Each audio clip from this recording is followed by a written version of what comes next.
ex-cons. What is the most fucked up thing about prison that nobody knows about? Former prison librarian here.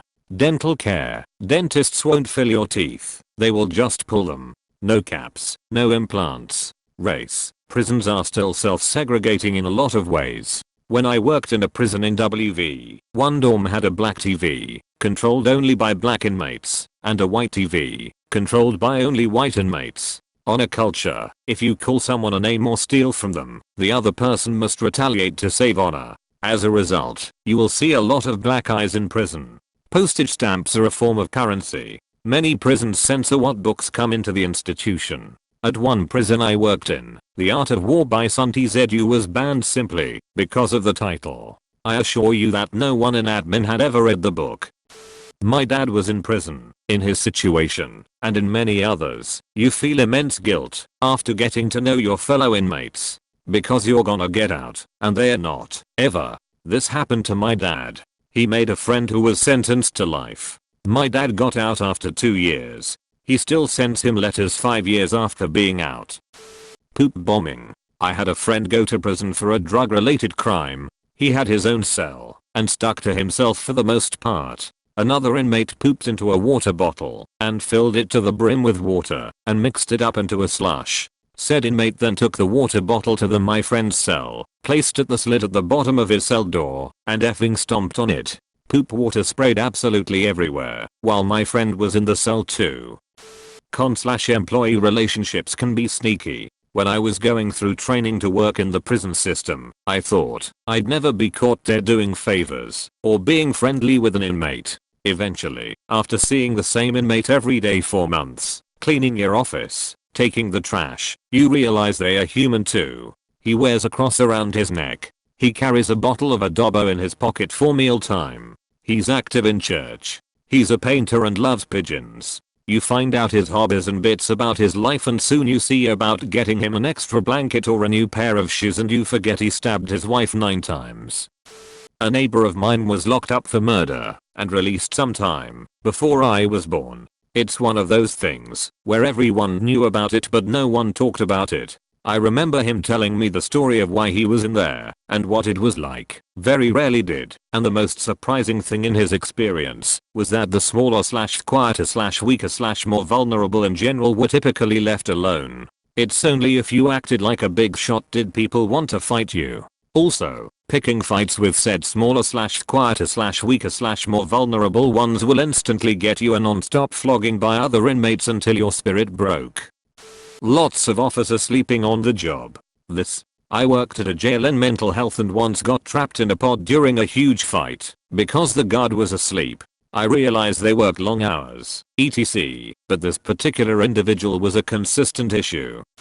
My friend's father worked in a prison. He had to quit because some coworkers neglected to give a woman her bipolar medication just so they could see what happens. I don't know if it's much of a secret, but they didn't give some women sanitary products, so the women had to free bleed, and they'd get mad when their uniforms got stained. The smell. My friend who is in a correctional facility in Michigan says it smells like open ass 24/7. The prison or just Michigan in general? When you get out you miss the simplicity of choices. When you are in, all you think about is getting out and what you will do when that happens. Everything focuses around this. When you are out, at first, the input is enormous and a small part of you miss the simplicity. I work in an electronics store in a slightly sketchy part of town and often get customers who are fresh out of jail. Talking to them is like talking to a time traveler from the past. Some of these people are completely blown away by the concept of Wi-Fi. They are required to call their parole officers every day, but are not provided with a phone to do so. Explaining how phones and phone plans work to someone who has never even touched a cell phone in their life is surreal. The amount of choices available to them is certainly overwhelming, especially if they don't know how those choices will really affect them. I try to help them find the simplest solutions for what they need. When you get out, the feeling of soft carpet on your bare feet is borderline orgasmic, and you'll never take it for granted again. My friend did 2 years for selling blow. He said carpet was amazing, and that he'd just go take walks because he could. Walking through a park or hiking through the forest was something he never realized he took for granted. Don't get sick. You'll probably die a horrible death because they don't give the medication right. My uncle almost died because the prison put him on a non-diabetic diet and messed up his meds. He went into a diabetic coma and then billed my granddad for it. My brother is a correctional officer and he told us why their inmates have shampoo and soap that comes in packets now. They used to have it in little bottles. Well, the guys would use up all their soap and instead of throwing the bottle away, they would keep it and fill it with a combination of whatever bodily fluids they felt was appropriate and use it to hold up other inmates for their commissary. Like, if you don't give me your commissary, I'm going to squirt this bottle in your face. And when they said no and got squirted in the face, they got pink eye. My brother said a lot of people had pink eye. It was always one of the ingredients in the bottle. This situation is why when someone is hanging themselves, the correctional officers at my husband's facility can't just go in. They have to call for backup and medical to cut them down. Apparently a few years back there was a guy in Seg who made it look like he hung himself, but he was acting. And when the correctional officer went in, the guy had a container of urine and feces he threw all over the officer. They also have had situations where a guy was hanging himself or acting injured, so an officer would rush in to help and the guy's cellmate would attack the correctional officer. That's why they always wait for medical and backup now. Not an ex-con, but former prison librarian. Inmates are not allowed to have intimate relations, including with themselves. They can get infractions for being caught masturbating. Was listening to a podcast on the West Memphis 3. One of the guys said the worst thing about prison was that during the summer, there was 1 million mosquitoes in his cell. The entire wall of his cell was red from the blood of all the dead mosquitoes he would slap and punch every day. They would be in his cell 24/7 just stinging him non-stop, while he slept, while he was taking a dump, while he was jerking off. It never ended. Most summer days he would just lay on the floor crying, wishing for death. Not a felon, but the wife of one. There are an unbelievable amount of rules that have to be followed, even for visitors. Some of them, you can pick the rationale out, but a lot are just rules for the sake of rules. You don't follow, you get punished. The whole point seems to be to try and get you bothered and remind you that you're powerless. Want to visit your loved one? Show up and wait to be called. You can't stand in this part of the lobby. Everyone on that side of the lobby, behind the blue line. No one goes in unless everyone's behind the line. When you filled out your paperwork, you used a line instead of an X in the checkbox. You have to redo everything, and your paperwork goes to the bottom of the pile. You better have read the 3 pages of dress code rules. If you did something wrong, you don't find out you need to change until you're about to go in. Hope you brought an extra outfit in your trunk or you're off to find a Walmart. You're wearing the same outfit you've worn the last 4 times you visited? Too bad. The HBIC on duty today says you have to change. The whole thing is like going through that sad at the airport, except the disgruntled, power-tripping government employees follow you onto the plane, and you don't actually get to go anywhere. After a while I told my family to stop visiting. The bullshit inmates have to go through both before and after each visit was enough to make me not want any. I had to go through 4 security checkpoints to get to the visit center. Then it's a full strip search. Bend over, part your cheeks etc. Get dressed in what I can only describe as a canvas one-piece jumpsuit with a collar. They then thread a zip tie through the collar and pull it tight around your neck. Reverse procedure after visit 2.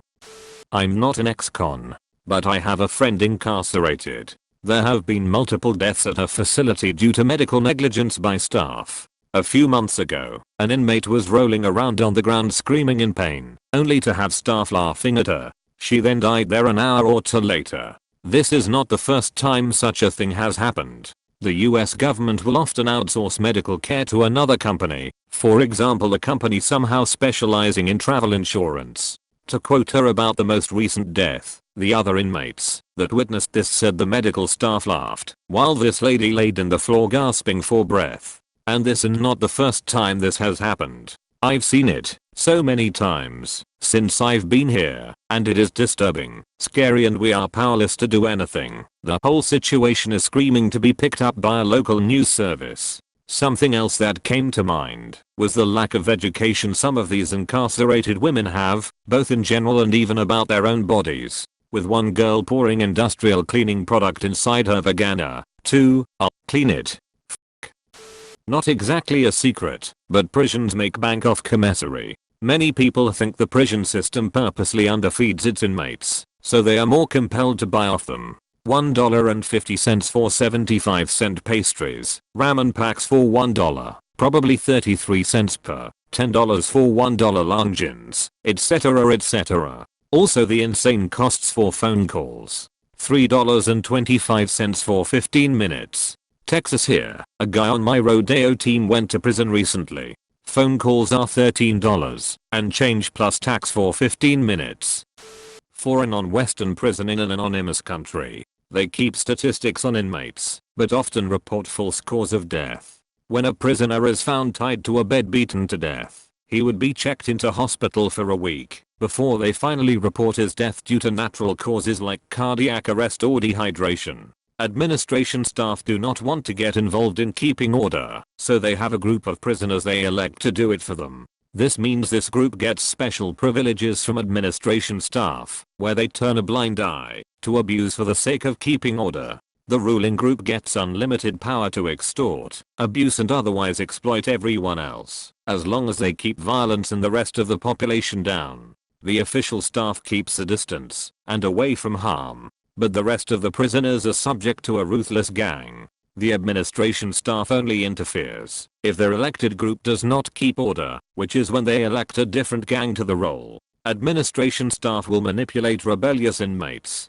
They will create sympathy between the inmate and themselves and encourage them to stand up for what's right. They say they have a plan to help and continue meeting with these inmates. But any inmate that has repeated meetings with administration staff is seen as a tattletale that reports other inmate offenses. When others find out they meet with administration regularly, they do not last long. This is how the official staff remove people that rebel against the system.